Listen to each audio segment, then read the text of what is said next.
Hello guys, welcome to Tadz recipe, Pinoy salad vlog. For today's video, I'll be making Suman Malagkit. So first, here's our ingredients. We have our 2 cups of coconut milk, 2 cups of sticky rice or malagkit, and our 1/2 cup of white sugar and 1 tablespoon salt. So first, papupuluan muna natin yung ating gata or our coconut milk.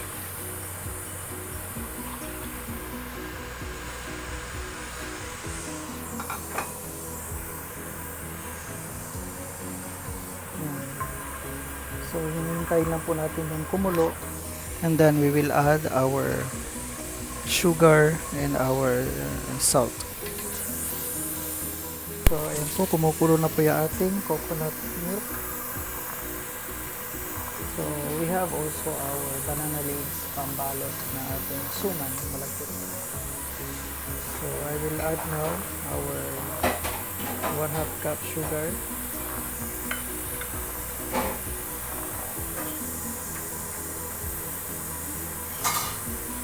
and our 1 tablespoon salt.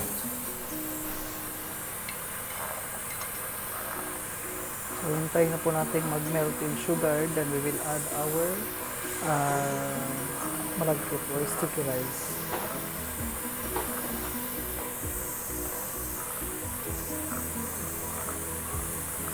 So ayan, inugasan ko na po yan. So now, so it's already melted, so I will add now our malagkit, 2 cups of malagkit.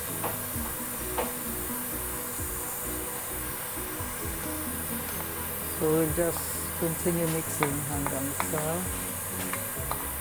maging sticky siya.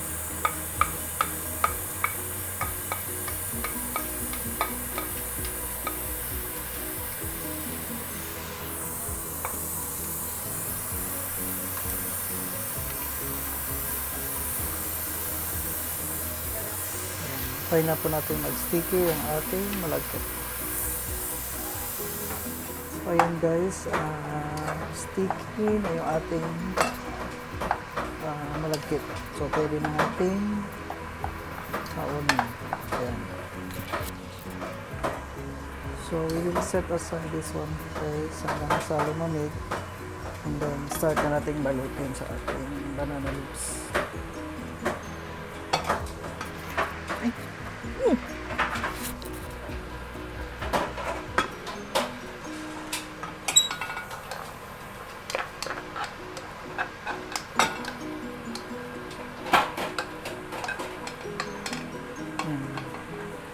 So we'll just cool it down, our malagkit. Then we will start magbalot naman. Okay, so yan, malabing na po yung ating suman malagkit. So babalutin natin. So I put around 2 tablespoons. So babalutin natin lahat hanggang sa matapos.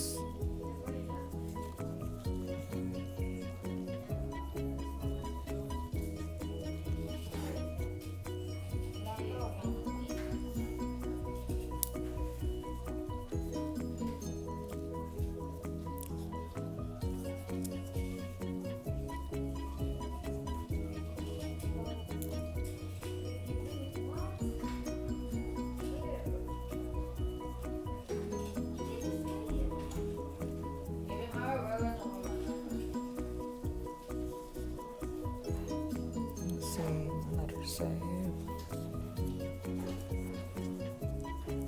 So after mabalot lahat, i-steam po natin siya for 30 minutes. So that's it.